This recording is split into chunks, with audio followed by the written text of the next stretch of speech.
Bonjour, je vais vous faire un tuto aujourd'hui sur la prise d'empreinte pour une couronne unitaire sur un iFysio. Alors ce qu'il faut savoir, c'est que pour ces prises d'empreinte, on peut soit les faire à l'aide de caméras numériques ou on peut les faire en empreinte traditionnelle à l'alginate, au silicone lourd ou un pré-gomme, autre, selon votre choix.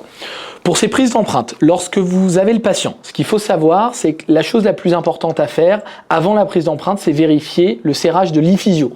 On vérifie également sur CoSanté ou sur le compte rendu la référence de l'iFysio pour pouvoir la donner au prothésiste.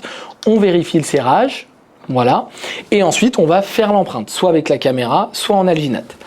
Et ensuite, une fois que ceci est fait, un petit tips que je vous donne, quand vous viendrez poser la couronne, il faut bien penser que quand on dévisse l'iFysio, il y a cette petite manipulation à faire et souvent l'iFysio a du mal à partir. Alors chacun a sa technique, mais il ne faut pas hésiter, nous on aime bien tout simplement venir secouer un petit peu le petit tournevis, ce qui permet à l'iFysio de s'enlever et ensuite on vient mettre en place la couronne. Mais du coup, il faut vraiment imaginer que la mise en place de la couronne et le fait d'enlever l'iFysio entièrement, cela se fait seulement le jour de la pose, le jour de l'empreinte. l'iFysio servira de transfert, du coup on n'aura pas besoin de démonter l'iFysio pour la prise d'empreinte.